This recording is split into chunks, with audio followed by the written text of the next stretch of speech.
போதுண்டா சாமி, சொல்லி சொல்லி எனக்கு வாய் தான் வலிக்குதே தவிர உனக்கு காதுன்னு ஒண்ணு இருக்கான்னு எனக்கு தெரியல. நீங்க செவத்துக்கிட்ட சொல்லிருந்தா கூட அது கொஞ்சமாவது மனசு இறங்கிருக்கும். இனிமே இந்த மாதிரி நடக்க கூடாதுன்னு உங்க அம்மா கிட்ட மன்னிப்பு கேட்டு வந்து எழுது. மம்மி, என்னால முடியாது மம்மி, ப்ளீஸ், என்னால முடியாது. மம்மி மம்மின்னு சொல்றதால நான் உன் அம்மாவா ஆயிட முடியாது. அவங்க தான் உன் அம்மா, நான் உனக்கு சித்தி, அவ்வளவுதான். என்ன மம்மி, நான் எப்பயாவது உங்களை அப்படி பாத்திருக்கேனா? நான் உன்னை அப்படி வளர்த்திருக்கனா? ஆனா நீதான் ரொம்ப மாறிட்ட. எனக்கு தேவையே இல்லாத தலைவலி எல்லாம் கொண்டு வர. இந்த மம்மியோட மனச நீ ரொம்ப கஷ்டப்படுத்துற. வா, வந்து எழுது. மம்மி வேண்டாம் மம்மி. வந்து எழுதுன்னு சொல்லிட்டேன். சாரின்னு வந்து எழுது. வா மம்மி, ப்ளீஸ். மம்மி வேண்டாம் மம்மி. மம்மி ப்ளீஸ் வேண்டாம் மம்மி, ப்ளீஸ் வேண்டாம் மம்மி, ப்ளீஸ் மம்மி எழுது. ப்ளீஸ். இப்ப எழுத போறியா இல்லையா? எழுது.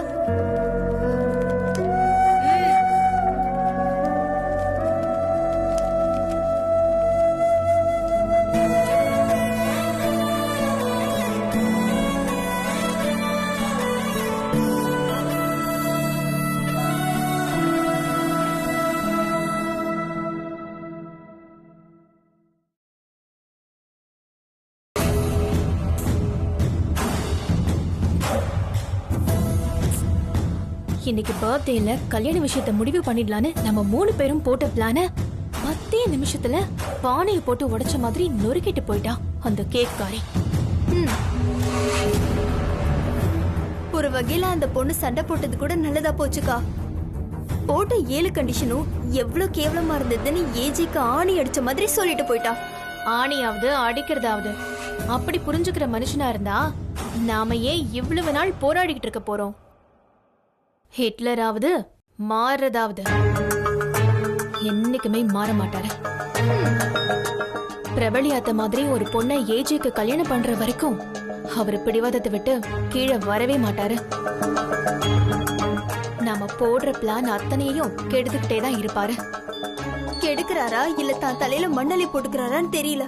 என்ன பேசுறீங்க?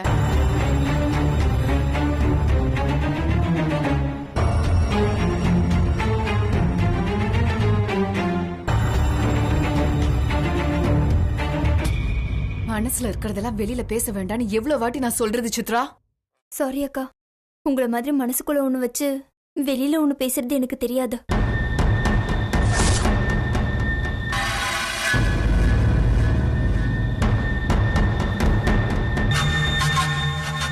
என்ன மாயா, நீயும் சித்ரா மாதிரி ஆயிட்ட. இப்போ என்னக்கா பண்றது? எத்தனை பிரச்சனை வந்தாலும் ஏஜேக்கு கல்யாணம் பண்ற பிளான் மட்டும் நம்ம விட்டுறக்கூடாது.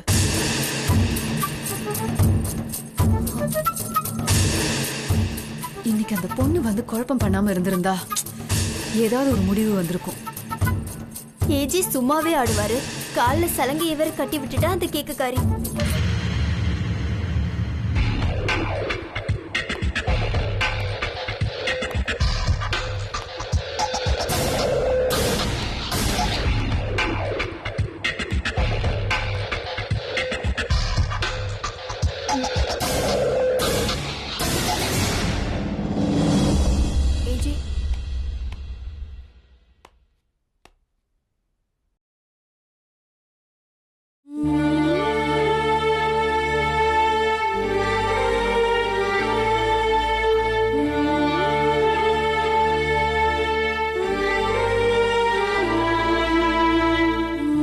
ஏஜே, ஏதாவது வேணுமா?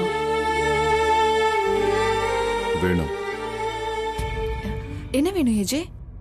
தனிமை.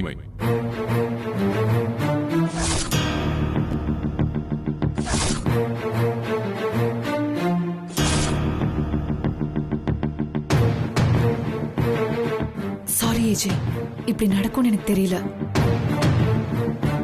உங்க பர்த்டேவை கிராண்டா கொண்டாடலான்னு நினைச்சோம். ஆனா நாங்க எதிர்பார்க்காத மாதிரிலாம் நடந்துருச்சு. Sorry AJ.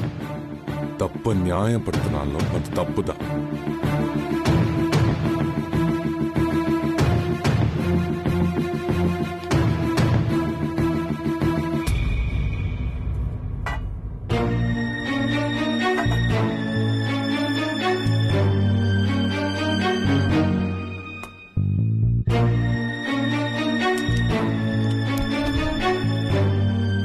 ஏஜே என்ன வேணும் என்கிட்ட சொல்லுங்க, நான் செஞ்சு தரேன்.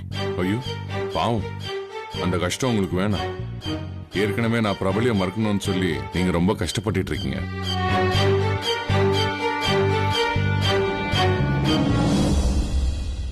ஆனா அது என்னைக்கும் முடியாது.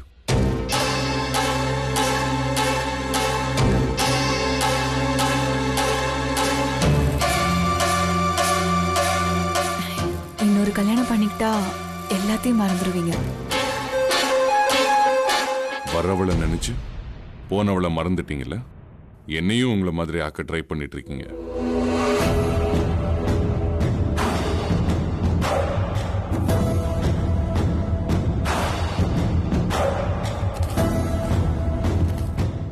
நாங்க அத்தைய மறக்கல ஏஜே. மறந்துட்டீங்க.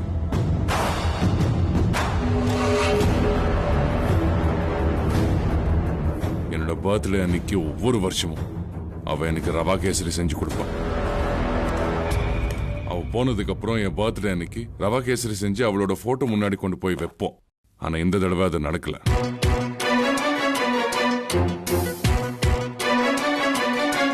எனக்கு என்ன நல்லதுன்னு எனக்கு தெரியும். எனக்கு நல்லது பண்றதா நினைச்சுக்கிட்டு எனக்கு பிடிச்ச விஷயம் எல்லாத்தையும் மாத்திட்டு இருக்காதீங்க. அது எனக்கு பிடிக்காது.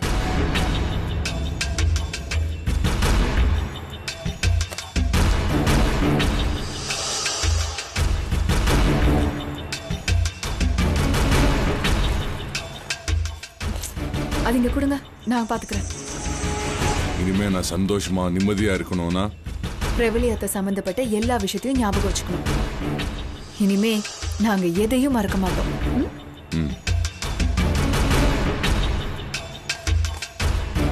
ஐயோ அக்கா, ரவ கேசரி செஞ்சு பிரபலியத்தை போட்டோ முன்னாடி வச்சா அவங்க வந்து சாப்பிடவா போறாங்க? ஏஜேக்கு பிடிக்காதது என்ன தெரியுமா? என்னது? பிடிச்ச வேலையை முடிக்காம இருக்கிறது.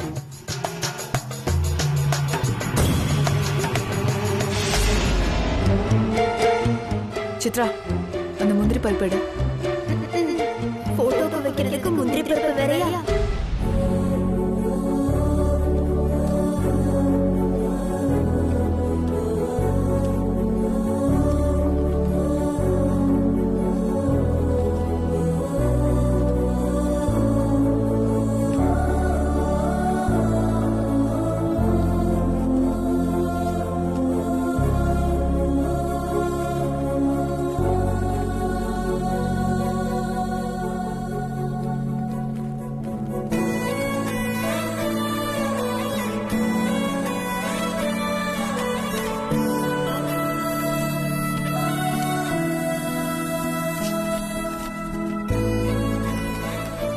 இது எதுக்கு என்கிட்ட காட்டுற? அதான் நீ பண்றதெல்லாம் நான் நேர்லயே பாக்குறேன். அத கொண்டு போய் அங்க ஒட்டு. உங்க அம்மா கண் குளிர பாக்கட்டும். போ.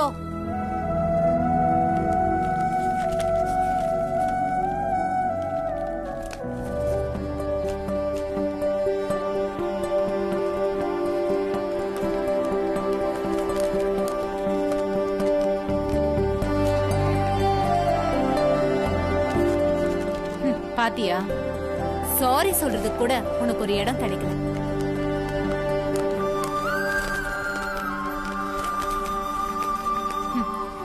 சின்ன வயசுல இருந்து நீ பண்ணிட்டு வர தப்புகளை எழுதி ஓட்டுறதுக்கு இந்த செவர் இல்ல, இந்த வீடே கூட உனக்கு பத்தாது.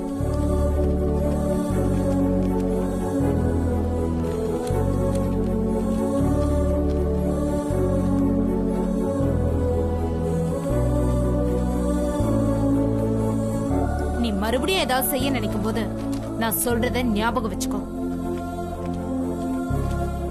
உன்னால எதையுமே செய்ய முடியாது, முடியவே முடியாது. நான் சத்தியமா சொல்றேன். இது ஏதோ நான் கோபத்திலேயே வெறுப்புலயே சொல்றதா நினைக்காத. இந்த செவர் தான் அதுக்கு சாட்சி.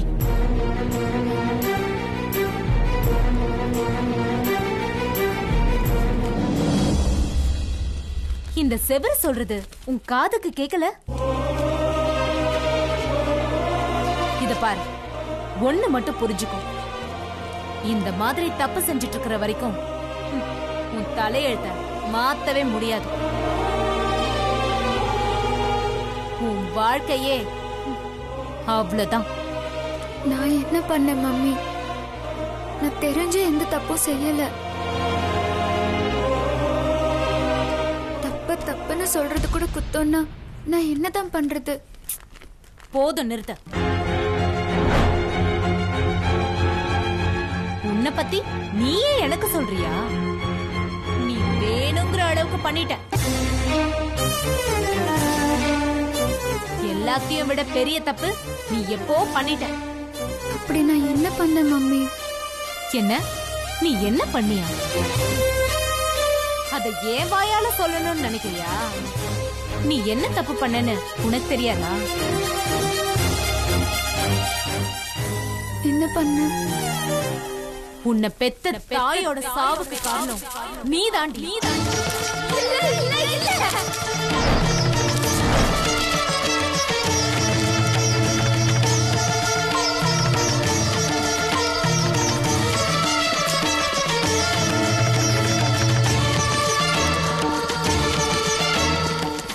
கத்துனா போய் உண்மையாயிடுமா?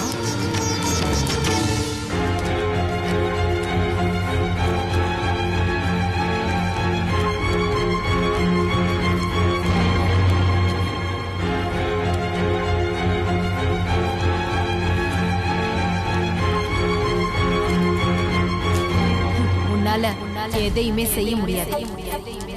முடியவே முடியாது. நான் சத்தியமா சொல்றேன்.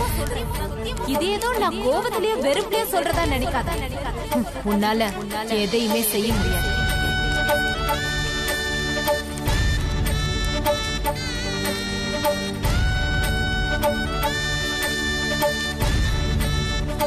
கேட்டியாம்மா? கேட்டியா? மம்மி என்ன சொன்னாங்கன்னு கேட்டியாம்மா? உன் சாவுக்கு நான் காரணமாயிட்டேனா? இந்த பிள்ளையாவது பெத்த அம்மாவை சாகடிக்குமா? இதே மாதிரிதான் எல்லாரும் என்ன பத்தி போற போக்குல ஏதோ ஒண்ணு சொல்லிடுறாங்க. நான் என்ன பண்ணாலும் தப்புதான்.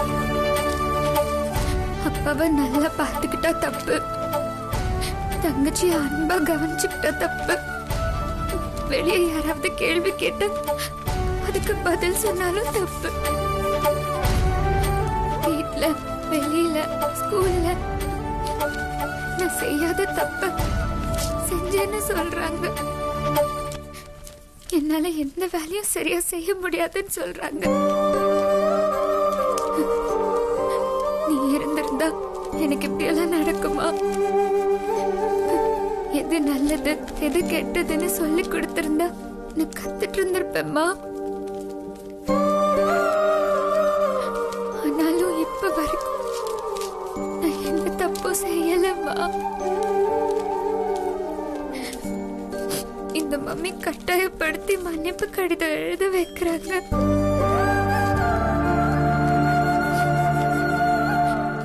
இப்படி எதுக்கு எடுத்தாலும் என்னால செய்ய முடியாதுன்னு சொல்லிட்டே இருந்தா உண்மையாவே என்னால முடியாதுன்னு சந்தேகம் வருதுப்பா.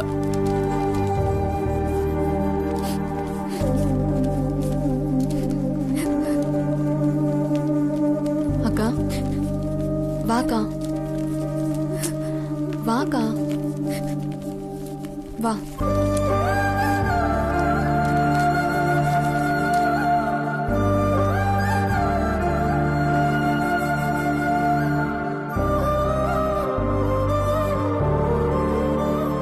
இப்ப எதுக்கு அழுவுற? நீ எந்த தப்பும் பண்ணல. அப்புறம் ஏன் அழுவுற? நீ எந்த எந்த தப்பும் பண்ணலனா அழ வேண்டிய அவசியமே இல்லையே. அந்த ஒரு கேக் ஆர்டர் போயிடுச்சுன்னா என்ன இப்போ? இனிமே அந்த மாதிரி ஆர்டரே வராதா என்ன நமக்கு? இது இல்லனா இன்னொன்னு.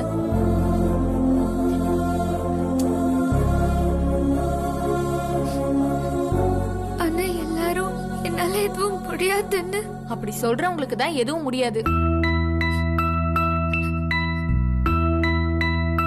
இங்க பாரு, உன்னை யாரும் புரிஞ்சுக்க தேவையில்ல. முதல்ல நீ யாருன்னு நீயே புரிஞ்சுக்கோ. உனக்கு ஒன்ன தெரிஞ்சா போதும். அடுத்தவங்களுக்குலாம் உன்னை தெரியணுங்கிற அவசியமே இல்ல. யாருக்கும் நீ பயப்பட தேவையில்லக்கா.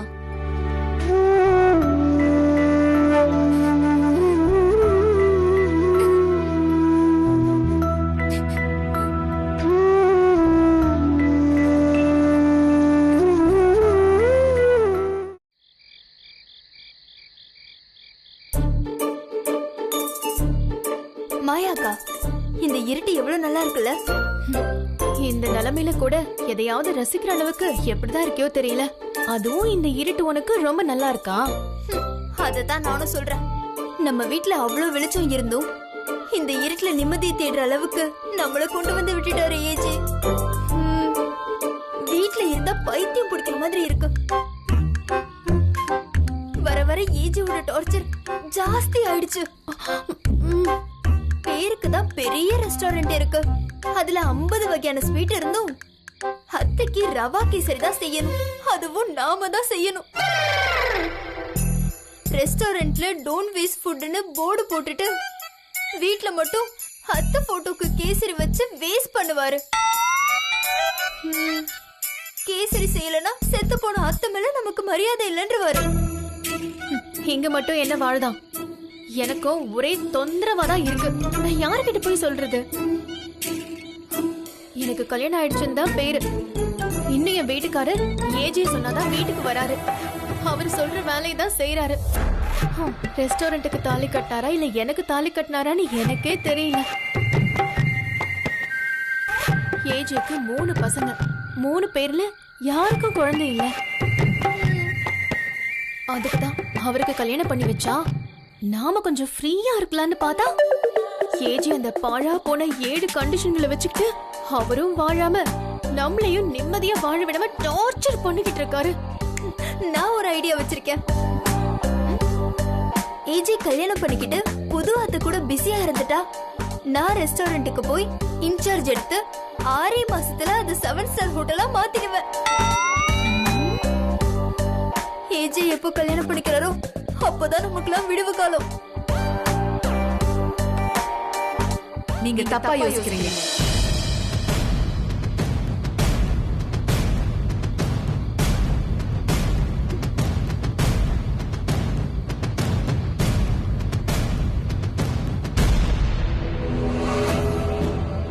நீங்க 2 பேரும் ரொம்ப தப்பா பிளான் பண்ணிட்டு இருக்கீங்க. ஏஜேக்கு கல்யாணம் பண்றது நம்ம நிம்மதிக்காக மட்டும் இல்ல, ஏஜேக்கு தனிமையில இருந்து நிம்மதி கிடைக்கணும்னு தான். தனியா இருந்து தனியா யோசிச்சு தனியா டிசைட் பண்ணி அவரை சுத்தி அவரே ஒரு சுவரை கட்டிக்கிற மாதிரி ஆயிடுச்சு. கல்யாணம் ஆயிட்டா அந்த சுவத்துக்கு வெளியே வந்து எல்லார் கூடயும் சந்தோஷமா இருப்பாரு.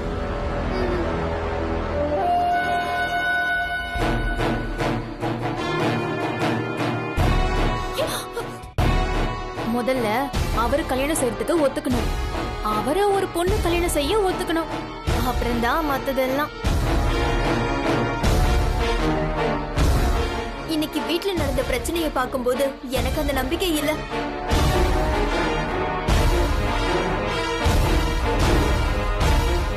நம்ம வேணா ஏஜி கிட்ட கல்யாணம் பண்ணிக்கிறீங்களா இல்ல இந்த பள்ளத்துல நாங்க 3 பேரும் விழுந்து சாகட்டுமான்னு பிளாக்மெயில் பண்ணுவோம். அதுக்கு நாம முதல்ல உயிரோட இருக்கணும். அங்க பாருங்க.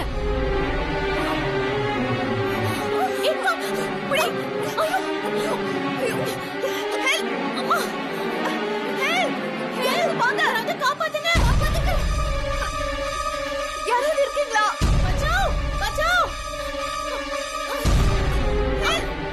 யாராவது வாங்க. காப்பாத்துங்க.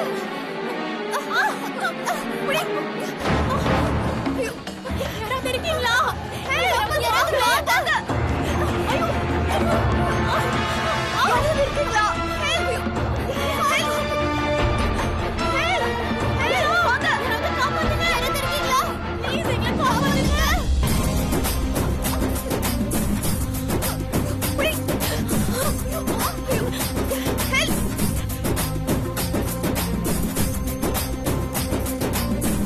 நீயா? நீங்களா? இது உங்க காரா? ஹேய் கேக்குக்காரி, எங்க 3 பேராலையும் முடியல. நீ என்ன பண்ண போற? உன்னால எல்லாம் கார் நிறுத்த முடியாது. வேற யாராவது கூப்பிடு.